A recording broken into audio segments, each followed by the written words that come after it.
Ya, saudara, salah satu tersangka kasus dugaan korupsi pembangunan kantor Bupati Konawe Utara Selasa malam 23 Februari 2016 mengembalikan uang yang diduga sebagai kerugian negara ke pihak Kejaksaan Tinggi Sulawesi Tenggara.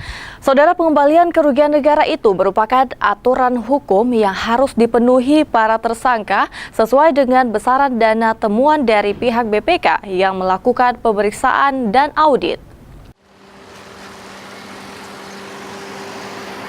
Penyidikan kasus dugaan korupsi pembangunan kantor Bupati Konawe Utara yang melibatkan Aswad Sulaiman, Bupati Konawe Utara sebagai tersangka kini memasuki babak baru.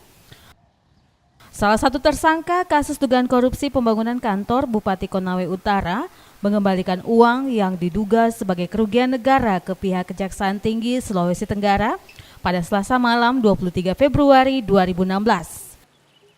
Humas Kejaksaan Tinggi Sulawesi Tenggara, Janis Mamangkei, membenarkan ada upaya pengembalian uang kerugian negara dalam tindak pidana korupsi pembangunan kantor Bupati Konawe Utara.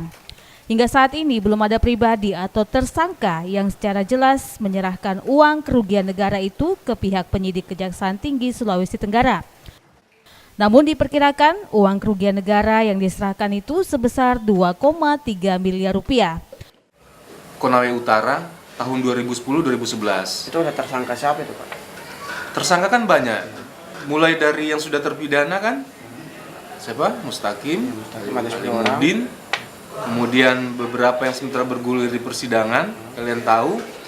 Dan yang paling terakhir ini kan atas nama AS. Pak, ini uang 2,3 ini Dari siapa? Dari tersangka mana? Siapa yang mengembalikan, Pak? Nanti konfirmasi langsung ke penyidiknya. Yang jelas itu adalah kerugian negara berdasarkan dari hasil penghitungan BPK RI kan, dan hasil audit. Apakah dari AS, Ya? Pak, atau Ciodina? Saya tidak mau berasumsi, nanti tunggu aja kalau memang sudah nanti memang ada uang itu, memang ada penyerahan pengembalian, nanti kan kalian cek ke jaksa penyidik langsung. Penyidikan tindak pidana korupsi dalam pembangunan kantor Bupati Konawe Utara ini telah menjadikan sejumlah pihak sebagai tersangka, mulai dari kontraktor pelaksana, pemilik perusahaan, kuasa pemegang anggaran, dan bendahara kabupaten, bahkan Bupati Aswad Sulaiman. Sebagian dari tersangka telah mendapat vonis hukuman, sementara Aswad Sulaiman meski berstatus tersangka, namun belum mendapat ketetapan hukum.